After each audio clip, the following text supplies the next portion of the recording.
జై శ్రీరామ్ అందరికీ నమస్కారం. Welcome to news Akhanda.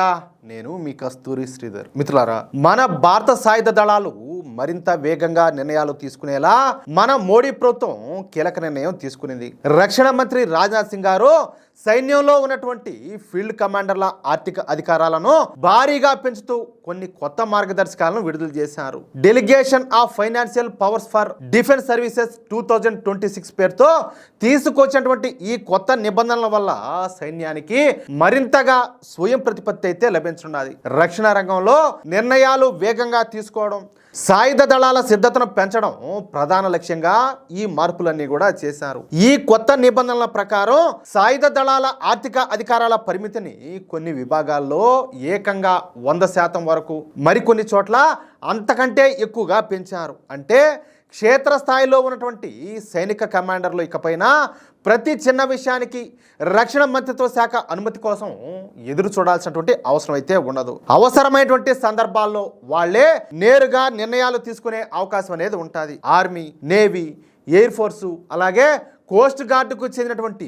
Field కమాండర్ల అధికారాలను గతంతో పోలిస్తే గణనీయంగా పెంచారు. ముఖ్యంగా అత్యవసర పరిస్థితులు, సరిహద్దు ఉద్రిక్తతలు లేదా యుద్ధ పరిస్థితులు ఎదురైనప్పుడు ఆయుధాలు, పరికరాలు, ఇతర అవసరాల కోసం ఖర్చు చేసేటటువంటి పరిమితిని కూడా రెట్టింపు చేశారు. దీంతో అత్యవసర సమయంలో మన సైనిక దళాలు ఢిల్లీలోని రక్షణ శాఖ ప్రధాన కార్యాలయం నుంచి అనుమతులు వచ్చే వరకు వేచి ఉండాల్సినటువంటి అవసరం అనేది ఉండదు. పరిస్థితిని బట్టి వెంటనే చర్యలు తీసుకొని అవసరమైన వస్తువులు, పరికరాలు సమకూర్చుకునేటటువంటి అవకాశం అనేది కలుగుతుంది. అలాగే ఆత్మనిర్భర్ భారత్ లక్ష్యానికి అనుగుణంగా దేశీయ రక్షణ తయారీ, పరిశోధనలు, స్వదేశీ సాంకేతికత అభివృద్ధికి నిధుల కేటాయింపును కూడా సులభతరం చేశారు. స్వదేశీ ఆయుధాలు, రక్షణ పరికరాల అభివృద్ధి కోసం కమాండర్లకు ఉన్నటువంటి ఆర్థిక అధికారాలను రెట్టింపు అయితే చేశారు. 3 దళాలు కలిసి చేసేటటువంటి ఉమ్మడి కొనుగోళ్ల కోసం లీడ్ సర్వీస్ మెకానిజం కింద ప్రత్యేక ఆర్థిక అధికారాలు కూడా కల్పించారు.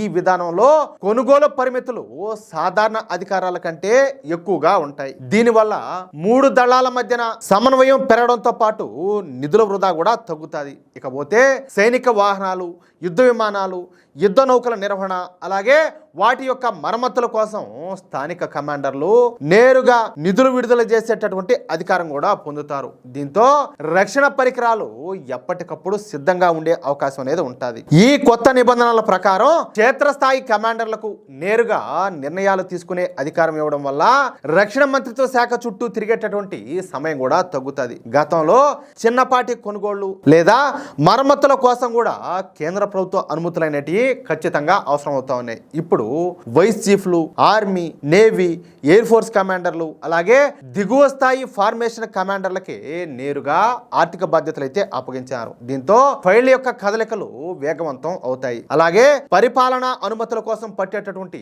సమయం కూడా గణనీయంగా తగ్గిపోతుంది.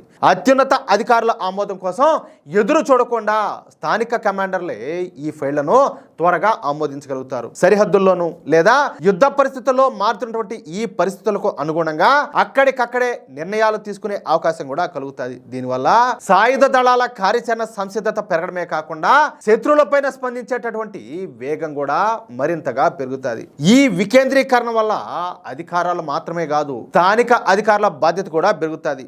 ఏ ప్రాంతానికి ఏది అత్యవసరమో అక్కడి అధికారులకి స్పష్టంగా తెలిసి ఉండటం వల్ల సరైన సమయంలో సరైన నిర్ణయాలు తీసుకునే అవకాశం అనేది ఉంటుంది. దీంతో బడ్జెట్ అనేది వృధా కాకుండా అవసరమైనటువంటి ఆయుధాలు, సేవలు కూడా సమకూరుతాయి. సరిహద్దుల్లో వ్యూహాత్మక నిల్వల కోసం అవసరమైనటువంటి మందుగుండు సామాగ్రిని కూడా తక్షణమే కొనుగోలు అయితే చేయొచ్చు. ఎల్ఓసి అలాగే ఎల్ఏసి ప్రాంతాల్లో నిఘా కోసం అవసరమైనటువంటి క్వాడ్ కాప్టర్లు, యాంటీ డ్రోన్ వ్యవస్థలను స్థానిక స్థాయిలోనే సేకరించవచ్చు. ఇకపోతే యుద్ధ నౌకలు, అలాగే జలాంతర్గాముల మరమ్మతులు, అలాగే వాటి విడిభాగాల కొనుగోలు కూడా వేగంగా పూర్తవుతుంది. సముద్ర తీర నిఘా కోసం అవసరమైనటువంటి రాడార్లు, సోనార్ వ్యవస్థల అప్గ్రేడ్ త్వరగానే చేయొచ్చు. ఇకపోతే ఈ నౌకల నుంచి ప్రయోగించేటటువంటి క్షిపణులు అలాగే టార్పెడోల నిర్వహణకు అవసరమైనటువంటి సామాగ్రిని కూడా వెంటనే సమకూర్చుకోవచ్చు. ఇకపోతే యుద్ధ విమానాలు గ్రౌండ్ అవ్వకుండా ఉండేందుకు అవసరమైనటువంటి విడి భాగాలను స్వదేశీ లేదా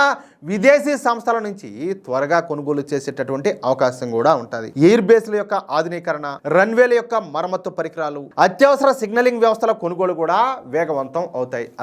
అలాగే ఆకాశంలో శత్రువుల యొక్క దాడులను అడ్డుకునేటటువంటి ఎయిర్ డిఫెన్స్ వ్యవస్థల నిర్వహణ కూడా మరింత సమర్థవంతంగా చేయగలుగుతారు. మొత్తానికి ఈ సవరించేటువంటి అన్ని అధికారాల వల్ల కేంద్ర రక్షణ బడ్జెట్ లోని సుమారుగా 1.25 లక్షల కోట్ల రూపాయలకు పైగా నిధులంతా కూడా నేరుగా సైనిక దళాల ఆధీనంలోకి వచ్చే అవకాశం అనేది ఉంటుంది.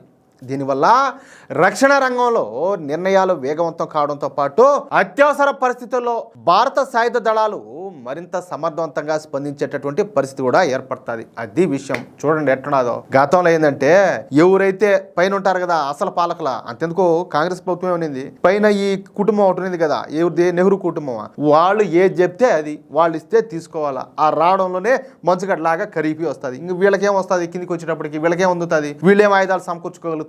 కానీ ఇప్పుడు మోడీ ప్రభుత్వం ఏం చేస్తుందో అప్పటికి ఇప్పటికి తేడా ఏంటో మీరే గమనించండి. అర్థమైందా?